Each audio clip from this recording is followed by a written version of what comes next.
Urgent. Kyiv makes a bold move toward Georgia. Ukraine takes the lead.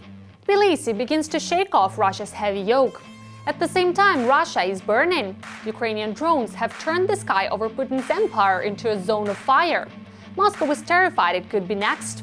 The authorities have decided to install even more air defense systems while the remaining ones keep hitting residential buildings. But will that actually help? Meanwhile, Ukraine's allies are standing firmly by its side. Led by Germany, European countries are delivering powerful missiles. Could they eventually be headed toward Moscow? Russia is now under pressure from every direction. Let's break down what's happening right now. Hello, this is Ukraine Today. Maria Farafonova here with the latest updates. It appears that Volodymyr Zelensky is making a serious diplomatic move toward Georgia. The post-Soviet belt, where the Kremlin has long tried to maintain control, is gradually weakening. And here are the first signs. The president has appointed an ambassador to Georgia, a position Ukraine had left vacant since 2022. To appoint Mikhailo Brodovich as ambassador extraordinary and plenipotentiary of Ukraine to Georgia. Contacts between Ukraine and Georgia now appear to be shifting from a frozen format back to normal diplomatic engagement. Here is the reaction from the Georgian parliament. As you know, the president of Ukraine has appointed an ambassador to Georgia. On the one hand, we welcome this fact itself, but on the other hand, one question arises. What has changed? Georgia has not changed its policy. However, the ice may finally begin to break. Zelensky is making a calculated diplomatic maneuver. Notably, the current president of the country is Mikhail Kavalashvili, the figure who has already entered the history books. He became the first head of state not elected by the people but appointed by parliament. Kyiv's bold step appears to signal that Ukraine is ready to work even with complicated partners in order to maintain influence in a region critical for security. The current Georgian parliament has extremely low legitimacy. That is why the Georgian opposition does not recognize Kavalashvili's presidential powers. And Ukraine has so far held a similar opinion, although it has not declared its categorical non-recognition, as happened, for example, with Lukashenko. Now Ukraine has restored its diplomatic presence and could help Georgia advance its European aspirations. Georgia is Europe, not the Russian world. Geopolitical plates are shifting. Georgia has taken a step that likely made the Kremlin uneasy. Tbilisi reported an initiative on reparations for Ukraine. This means one thing: Russian funds could potentially be used to compensate for the damage caused by the war. At the diplomatic conference in The Hague, there was a surprise. Georgia's Foreign Minister Maka Bocharishvili arrived in person and openly expressed support for Ukraine. In her speech, she stressed the need for justice for the Ukrainian people and largely avoided dwelling on the complicated relations between Kyiv and Tbilisi. In the Caucasus, the structure of the so-called Russian world appears to be shaking, and it is a signal Moscow could hardly ignore. Ukrainian drones continue striking deep into Russia. Loud explosions were reported in Veliki Novgorod, with locals hearing blasts near a chemical plant. Locals told Telegram channels that the target may have been the chemical plant of JSC Akron. The factory is considered one of the company's main production sites, producing ammonia, urea, ammonium nitrate, NPK fertilizers and other industrial chemicals. Krasnodar Krai also felt the impact. The loudest explosions were reported in Sochi.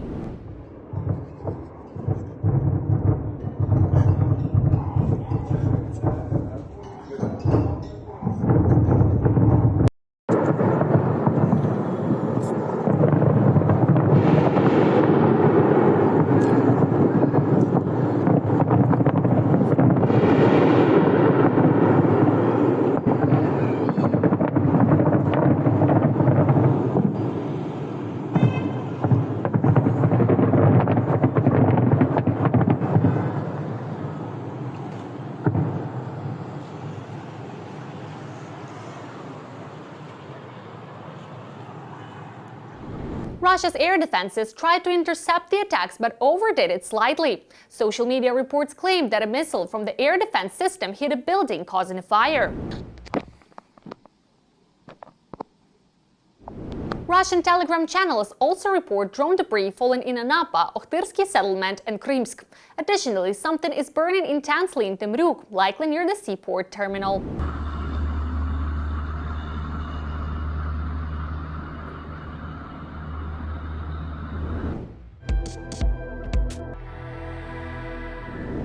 Moscow seems increasingly afraid of being the next target. The Russian capital is frantically covered with air defense systems. Bob posted a map of the positions on his X page. Gaps are filled with towers. These structures host Panzer S-1 surface-to-air missile and gun systems to combat Ukrainian drones and missiles.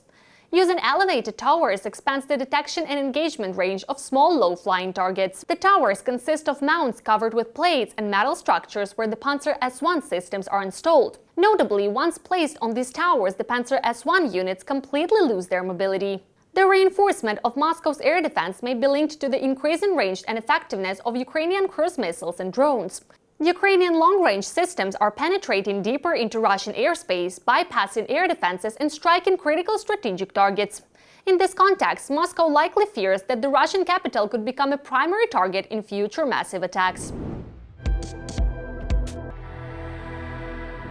Ukraine will receive missiles for the Patriot air defense system from its allies. The assistance package was formed by several European countries under the coordination of Germany. Germany's Minister of Defense Boris Pistorius secured the purchase of about 30 modern PAC-3 guided missiles from several European states. A few more of these munitions will be provided by the German armed forces themselves, bringing the total number of interceptor missiles for Kyiv to 35. Germany's Ministry of Defense confirmed the information about the delivery, noting that Ukraine can expect the shipment within the coming weeks.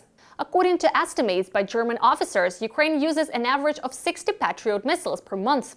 This means that the current package of aid would cover roughly half a month of use. At the same time, a representative of the German Ministry of Defense emphasized that the assistance package includes more than just the critically needed Patriot missiles. In addition to the current package, Germany will supply Ukraine with further air defense weapons, such as Manpads, AIM-9 guided missiles, and Iris-T missiles, as well as spare parts kits for Patriot and Iris-T systems. The armed forces of Ukraine are tearing through enemy defenses on multiple sections of the front.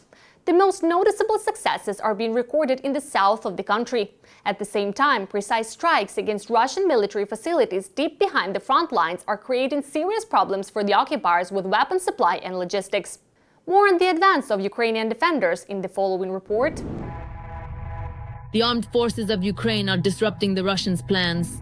Sight set to 400, level 30, azimuth 45, 4, radius reduced. Prepare and fire! Suddenly, a shot has been fired. Ukrainian defenders delivered a powerful strike on Russian targets in temporarily occupied Crimea. 3 Panzer S-1 anti-aircraft missile and gun systems were targeted at once, and the occupiers' mobile fire group was completely neutralized. In the area of Novo-Ozerne, a high-speed landing craft of the BK-16 project, which the enemy used for maneuvers and to strengthen coastal defenses, was put out of action. Additionally, the Kirovsky airfield was hit. 4 control stations for Orion strike reconnaissance drones and their storage site were destroyed. And that's not all. The Middle Strike Unit of the Special Operations Forces eliminated 4 enemy radar stations on the peninsula with precise strikes: a 5N-84A Oberona 14 radar, a Nebo-U radar, and 2 stations housed in radomes in Yevpatoria. At the same time, an element of the enemy's command post was destroyed in temporarily occupied Zakatovka, Donetsk region. Important targets were also struck in the area of Donetsk airport. The infrastructure used for preparing and launching Shahed attack drones came under the sights of Ukrainian defenders. To precisely destroy these targets, the armed forces of Ukraine used ATACMS and Scalp missiles. As a result, warehouses and UAV preparation points were destroyed, and a large fire and secondary explosions were recorded. They have started to economize, trying to save on resources, supplies, ammunition, and so on. And this is important, and this speaks to their current condition. It shows their capabilities at this time. In addition, UAV control points were hit in Dibrova, Luhansk region, and in Kruglyakhovka, Kharkiv region. At the same time, enemy artillery positions in Tabelzhanka, Voskresenka, and Novopalovka were put out of action. Strikes also targeted areas where enemy personnel were concentrated: Novohrihorivka and Zhelezno-Dorozhnaya in Zaporizhzhia region, Torsk in Donetsk region, and Sopish in Sumy region. In the Zaporizhzhia direction, Ukrainian scouts stopped the enemy's advance. For 3 months in a row, special forces have been holding the line and not allowing the occupiers to approach the regional center. During this time, fighters from the special unit Timurin have eliminated more than 300 occupiers, and another 39 have been taken prisoner. With precise strikes from drones and artillery, military intelligence operatives are systematically limiting the logistics capabilities of the Muscovites. Due to a lack of supplies, the occupiers are increasingly refusing to carry out assault operations in this direction. The actions of the special forces have made it possible to stabilize the defense along lines advantageous for Ukrainian defenders and to secure Zaporizhzhia. In parallel with the strikes, the defense forces are reclaiming Ukrainian land. In the south of the country, up to 435 square kilometers of territory have already been liberated from the enemy and are under the control of the armed forces of Ukraine. What have our armed forces accomplished? In the south of our country, over the past month and a half, they have carried out a number of important defensive actions and, in some areas, offensive operations. All of these actions were aimed exclusively at disrupting the plans of the Russian Federation. We believe that we have quite successfully regained control over approximately 400 to 435 kilometers. According to the head of state, Ukrainian defenders held all key defensive positions this winter and achieved significant results on the front line.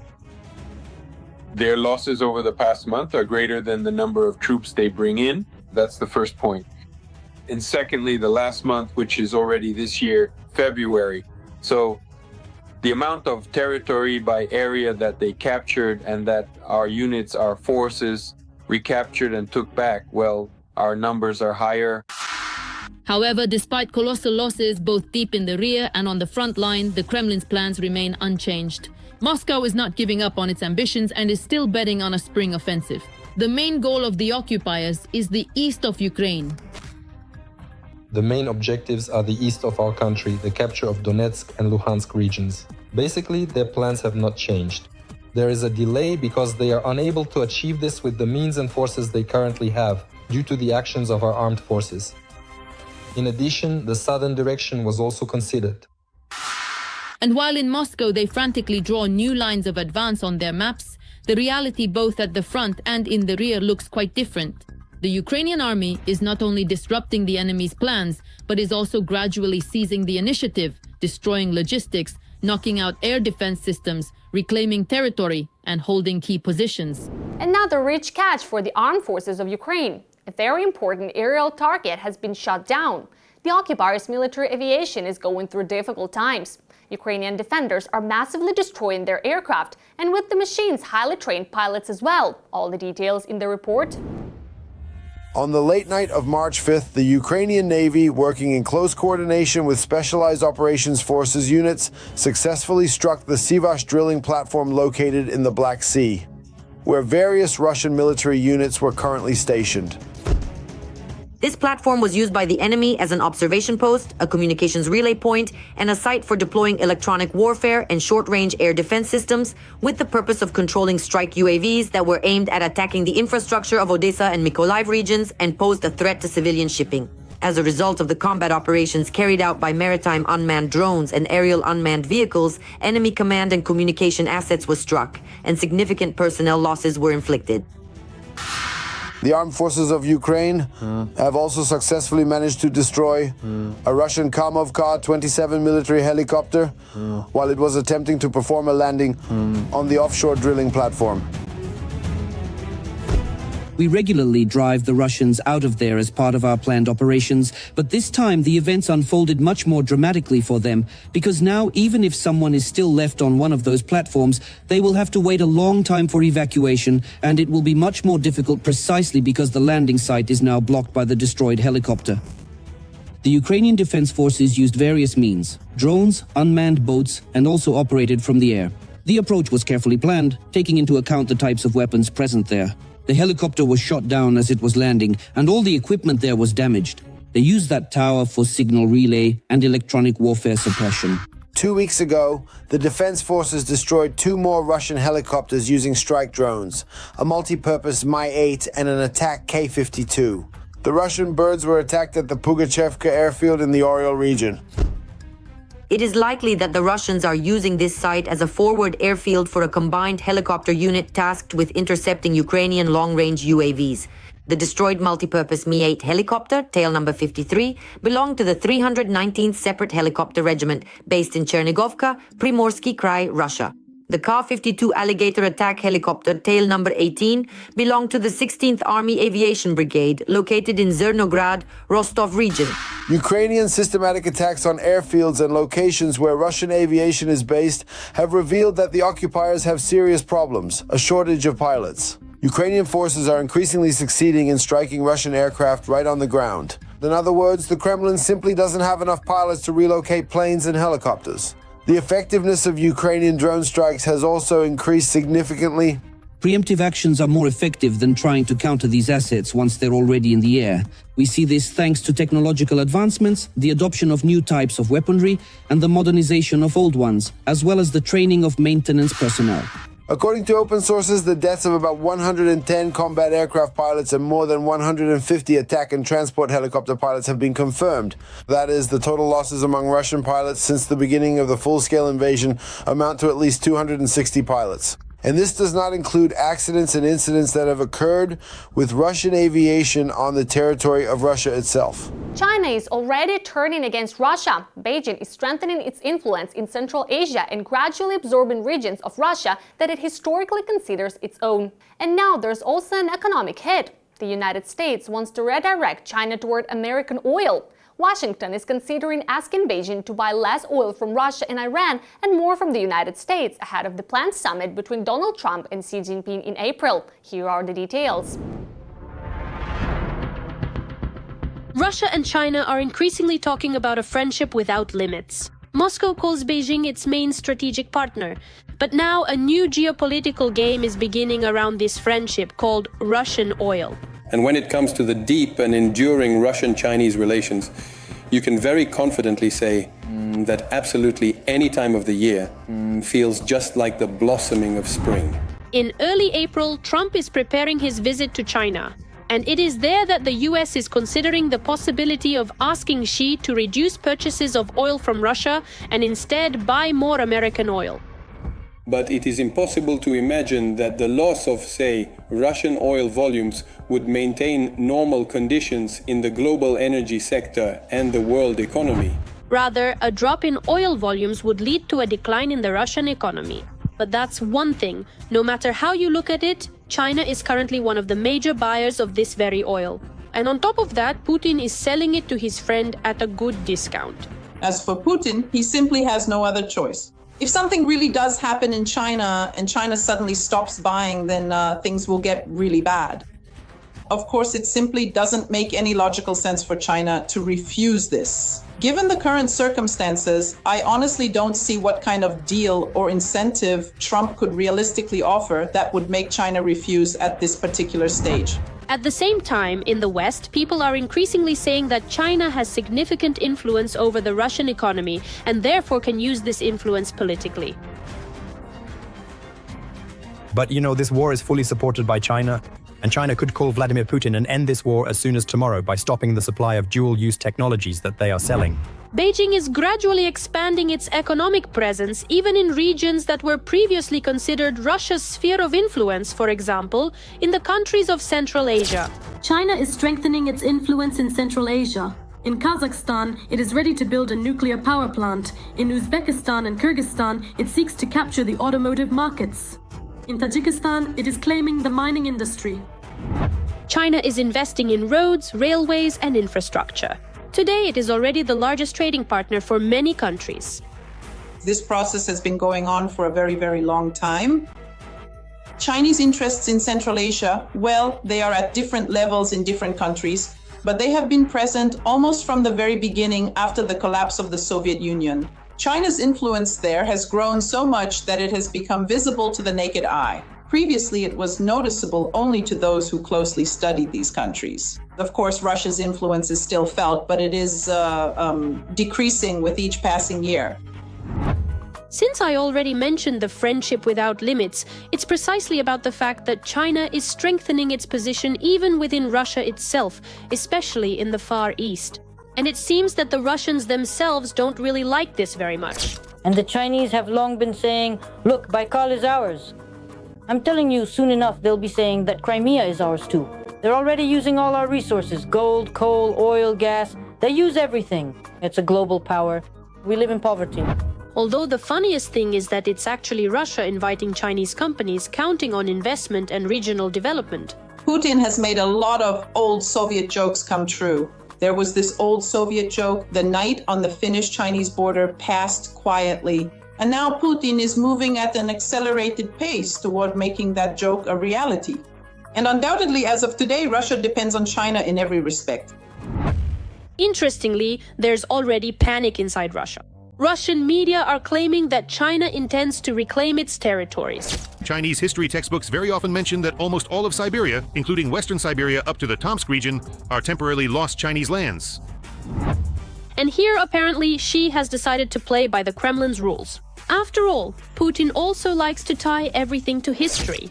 Chinese companies are currently very active and highly engaged in the vast Siberian and Far Eastern regions of Russia. The Chinese are actively settling all these lands, taking the resources. So is the transfer of Russian territories to Beijing just a matter of time? In my opinion, today this will depend solely on China's desire because, well, there are some territories, small but still some, that Russia has already transferred to China legally. Yes, it's unclear on what grounds, but they have been transferred. But of course, if we're talking about large territories like the Far East and Siberia, then in many places, Chinese business expansion there is simply total.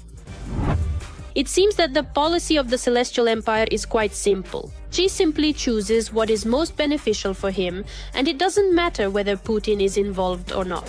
He's just hanging around here under my feet. Well, whatever. We'll make use of this for now, and then we'll see how things go.